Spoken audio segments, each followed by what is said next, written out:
철학에 대해서 잘 몰라도 니체라는 이름은 들어본 적 있을 거예요. 그리고 니체에 대해서 약간이라도 관심이 있다면 자라투스트라는 이렇게 말했다라는 책을 알고 있을 거라고 봅니다. 니체 스스로가 인류에게 주는 가장 큰 선물이라는 말까지 할 정도로 자타공인 대표작으로 알려진 책입니다. 사실 이전에도 이 책 이야기를 한 적이 있어요. 당시엔 주로 융심리학의 관점에서 말씀을 드렸는데 오늘은 무엇보다도 가능한 쉽게 이 책이 대략 어떤 내용이고 어떻게 접근하는 게 좋을지 그리고 어떤 사람들에게 도움이 될지 이런 소개의 관점에서 말씀드리려고 합니다. 개인적인 의견이 포함되어 있으니까 참고만 하시기 바랍니다. 이전에도 말씀드린 적이 있는데 이 철학이라는 게요 기질하고 관련이 있습니다. 철학자마다 다 생각이 다르잖아요. 나랑 닮은 철학자가 따로 있어요. 칸트에게 공감이 되는 사람이 있고 쇼펜하우가 맞다고 생각하는 사람이 있고 그리고 니체가 멋있다고 느끼는 사람이 있다는 겁니다. 이게 다 기질과 관련이 있다는 거죠. 니체도 그런 말을 했어요. 철학이 기질 따라간다고. 그래서 이런 말씀을 드립니다. 니체가 왠지 끌린다면 그건 일단 내가 니체와 비슷한 면이 있어서 그렇다고 보면 됩니다. 공통점이 전혀 없다면 별로 끌리지도 않고 오히려 거부감이 들 수도 있어요. 하지만 끌리든 끌리지 않든 니체를 알아두면 좋아요. 현대사회에서 개인으로 살아가는 사람이라면 니체를 아는 게 좋습니다. 특히 내가 남들과는 다른 개인이라는 걸 강하게 느끼는 사람일수록 그럴 필요가 있어요. 왜냐하면 니체가 바로 개인주의의 효시 같은 인물이기 때문입니다. 20세기 초에 발생한 두 차례의 세계대전 이후의 본격적인 현대 개인주의는 니체로부터 시작되었다고 해도 그게 틀린 말은 아니에요. 여기서 말하는 개인주의가 우리가 보통 말하는 것과는 조금 다른 느낌이에요. 그렇죠? 서양의 개인주의를 말하는 건데 사실 서양의 개인주의는 그 뿌리가 기독교에 있어요. 특히 프로테스탄트 정신과 매우 밀접한 관련이 있습니다. 카톨릭 때만 해도 그 정도는 아니었죠. 근데 루터가 종교개혁을 하면서 모든 사람이 신 앞에 독대를 하게 된 겁니다. 더 이상 교황 같은 중간 매개체가 필요 없어진 거죠. 신과 자신만의 관계를 어느 누구도 심지어 가족까지도 개입할 수 없게 된 거예요. 이게 개인주의로 연결되는 겁니다. 아무리 친한 친구, 형제, 부모라고 해도 신과 나 사이에 끼어들 수 없고 신을 따르겠다는 나의 결정을 막을 수는 없는 거예요.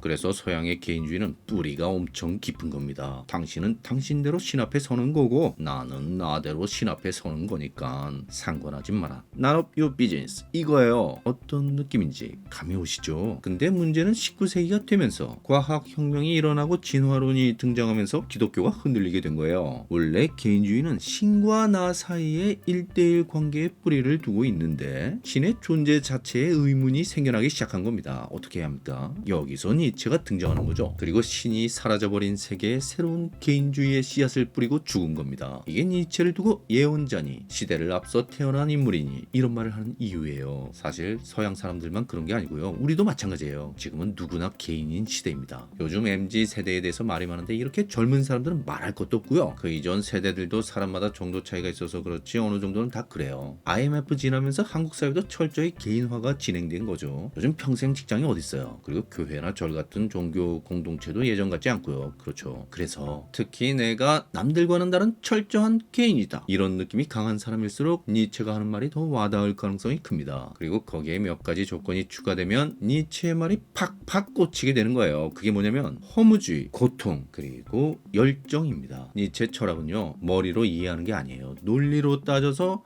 그게 맞네. 그건 아니지. 이런 식으로는 니체를 이해하는데 한계가 있다는 겁니다. 어떤 사람은 아예 불가능할 수도 있어요. 개인주의하고는 거리가 멀거나 허무, 고통을 느껴본 적이 별로 없거나 이러면 니체가 하는 말이 그냥 정신병자가 중얼거린 거 이상으로는 들리지 않는 거예요. 이상한 사람이네 그러고 마는 거죠. 그리고 중요한 게 열정인데요. 이건 좀 특이하죠. 허무와 고통 얘기하다가 갑자기 왜 열정이 나오냐는 겁니다. 근데 이게 굉장히 중요해요. 니체는 삶에 대한 엄청난 열정이 있었던 사람입니다. 사실은 이게 핵심이에요. 꿈틀거리면서 올라오는 삶에 대한 치열한 욕망, 야망, 생명력 이런 게 허무와 고통 속에서 피어나는 그 처절함이 니체 철학의 본질이라는 겁니다. 그래서 그 어떤 분야보다도 문학이나 예술에 가장 큰 영향을 주게 된 거예요. 왜 그런 말이 있잖아요. 배고파야 예술이 나온다고 그 얘기입니다. 춤추는 별을 낳으려면 자신 안에 혼돈을 품고 있어야 한다. 방황하는 예술가에겐 바로 이런 말이 가슴 깊이 파고드는 겁니다. 자, 어떤 사람들한테 니체 철학이 잘 맞는지 설명했고요. 그럼 니체가 썼다는 불멸의 고전인 자라투스트라는 이렇게 말했다 라는 책은 도대체 어떤 책인지 개략적으로 말씀드릴게요. 이 책은 철학책이라고 하기엔 좀 이상한 책이에요. 니체의 다른 저서에 비해서도 독보적으로 그렇습니다. 그냥 이렇게 생각하시면 돼요. 사실 니체가 좀 이상한 사람인 건 맞잖아요. 확실히 천재인 건 맞는데 광인이기도 했죠. 이 사람은 자신을 예수 비슷한 인물로 생각했어요. 일종의 과대망상인데 어쨌든 그래서 인류에게 복음서 비슷한 걸 남긴 겁니다.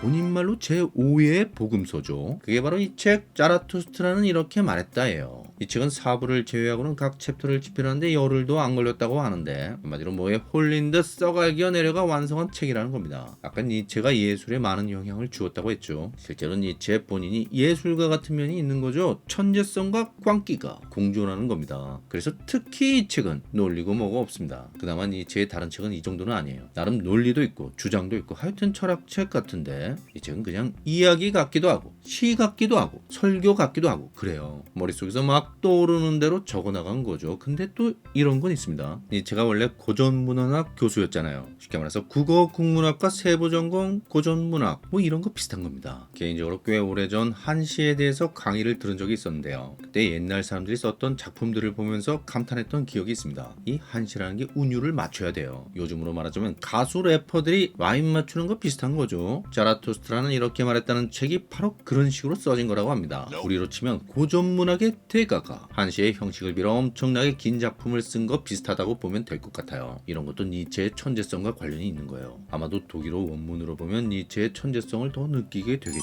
아까 허무주의, 고통, 그리고 열정을 느껴본 사람이 니체를 이해하기가 쉽다고 했죠. 왜 니체가 이런 것과 관련이 있냐면요. 일단 허무주의와 고통은 니체의 출신, 성장 과정과 관련이 있어요. 4대째 목사인 집안의 장남으로 태어나 어린 시절 아버지와 남동생의 죽음을 경험했죠. 니체가 이때 엄청 슬퍼했다고 해요. 이후 꼬마 목사라는 별명까지 얻을 정도로 오직 신에게 의지했던 이 소녀는 머리가 굵어지면서 당시 많은 지식인들이 그랬던 것처럼 결국 신의 존재를 부정하게 되는데 이 충격이 엄청났을 것으로 보입니다. 니체가 한 말 중에 가장 유명한 게 신은 죽었다는 말인데 이 말이 다른 누구보다도 니체 자신에게 커다란 마음속 공백을 가져다 준 게 아닐까 해요. 그리고 니체는 건강이 좋지 않았어요. 그래서 대학 교수를 사임했고 이후 건강이 더욱 악화되어 극심한 두통과 위장장애 그리고 시력 저하로 고생을 했습니다. 그런데 니체는 그러면서도 열정이 있었다고 했죠. 니체의 전공이 고전 문헌학이죠. 이 사람이 그리스 고전을 읽으면서 생생하게 살아 움직이는 무언가를 느낀 겁니다. 이 세계의 이면에는 설명하기 힘든 어떤 강력한 생명력이 가득 차 있다는 걸 느꼈고 그걸 운명적으로 만난 쇼펜하우의 책에서도 발견합니다. 니체가 말하는 힘의 의지는 이렇게 탄생하게 된 거고요. 그리고 여기서 초인, 위버맨시가 나옵니다. 이게 다 연결되어 있어요. 신은 죽었다. 힘의 의지, 초인 이 이야기가 자라투스트라는 이렇게 말했다는 책에 다 있고요. 그리고 니체 철학에서 가장 중요한 니체 스스로가 가장 좋아했던 영혼 회귀의 이야기가 나옵니다. 이 영혼 회귀는 그야말로 삶의 허무와 고통에 정면으로 맞서는 처절한 열정, 그 치열한 싸움의 극한 끝판왕이라고 할 수 있습니다. 한마디로 이 고통스러운 삶이 똑같이 영원히 되풀이 되더라도 그래도 좋다는 거예요. 그래도 나는 삶을 사랑하고 긍정하겠다는 거죠. 니체는 이렇게 외칩니다. 이것이 삶이었다고? 그럼 좋다. 다시 한번.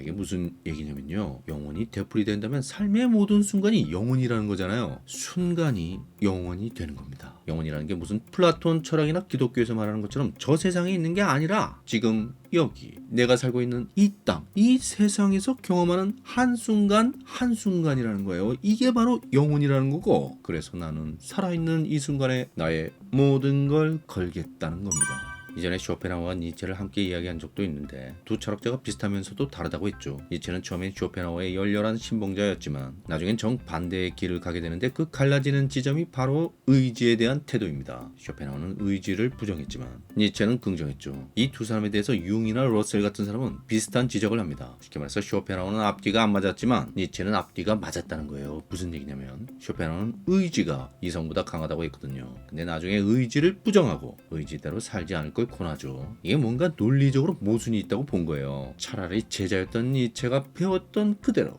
끝까지 갔다는 거죠. 이게 연민의 문제와도 관련이 됩니다. 쇼펜하우는 연민을 강조하고 니체는 연민을 거부하죠. 아마도 니체가 그렇게 한 이유가 연민을 받아들일 경우 쇼펜하우처럼 의지를 부정하는 길로 갈 수밖에 없다는 걸 알아서가 아닐까 해요. 쉽게 말해서 이런 얘기입니다. 모든 사람들이 각자 자기 의지를 발동할 경우 세계는 난장판, 싸움판이 되면서 고통이 가중되겠죠. 그렇게 서로 치고받고 깨지고 죽어나가는 걸 보면 연민이 생겨난다는 거예요. 그래서 쇼펜하우는 연민을 갖고 의지를 부정하는 게 고통을 줄이는 유일한 방법이라고 얘기한 겁니다. 하지만 니체는 쇼펜하우의 이런 생각을 도덕적 인간이 되려는 걸로 판단하고 자기는 그 길을 거부합니다. 한마디로 나쁜 놈이 되더라도 좋아. 왜? 이게 진실이니까. 이렇게 된 거예요. 이렇게 쇼펜하우가 버린 의지를 붙들고 그냥 끝까지 간 게 니체가 살았던 삶이라는 겁니다. 니체 철학은 적어도 큰 시각에서 볼 때 논리적으로 매우 일관된 면이 있습니다. 의지를 처음 들고 나온 사람은 쇼펜하우지만 그 의지를 마지막까지 놓지 않은 사람은 니체예요. 그래서 니체의 철학, 니체의 삶이 비극적이라는 겁니다. 철학 자체에 마치 고대 그리스의 비극적 영웅, 낭만적 전사의 느낌이 있어요. 근데 이런 철학을 가르치면서도 본인은 그렇게 살지 않는 사람들도 많죠. 철학 따로, 삶 따로 뭐 그런 건데 니체는 진짜로 자기가 생각하고 말했던 그대로 살았던 거예요. 게다가 그의 철학은 시대를 너무 앞서가기도 했죠. 그래서 현실과의 괴리가 커지면서 미칠 수밖에 없었고 그러다 죽은 겁니다. 여기서 반드시 기억해야 할 게 있습니다. 니체를 접하는 사람들은 이걸 잊어서는 안 돼요. 니체는 사람들이 자신을 따르는 걸 원치 않았습니다. 나를 버리고 그대들을 찾아 나서라. 그대들이 모두 나를 부인하게 될 때 비로소 나는 그대들에게 돌아갈 것이다. 가끔씩 니체처럼 살겠다는 사람을 보기도 하는데 글쎄요. 니체처럼 살잖아요. 니체처럼 미칠 수도 있어요. 니체는 위험한 철학자입니다. 니체를 따르지 않는 게 역설적으로 니체를 따르는 거예요. 이걸 꼭 기억하시기 바랍니다. 니체가 하는 모든 말을 무조건적으로 받아들이지 말고 내 생각을 똑바로 갖고 비판적으로 받아들여야 합니다. 그게 니체가 원한 거예요. 개인적으로 저는 니체가 하는 말이 난해하고 복잡해 보이지만 사실은 아주 단순하다고 봅니다. 한마디로 네가 원하는 대로 살아. 후회 없이. 이겁니다. 다른 사람이 말한 대로 살지 말고 목사님이나 스님 말대로 살지 말고 부모, 형제, 친구가 하는 말대로 살지 말고 그리고 쇼펜하우 형님이나 나 니체가 하는 말대로도 살지 말고 니체는 본인이 인류에게 가장 큰 선물을 줬다고 했잖아요. 개인적으로 영원 회계 신화 외에 한 가지가 더 있다면 니체는 바로 우리 각자가 개인이 될 수 있게 해주었다는 겁니다. 무슨 얘기냐면 우리는 지금 개인으로서의 삶을 아무렇지도 않게 살고 있잖아요. 근데 북한 주민이라면 그렇게 못하죠.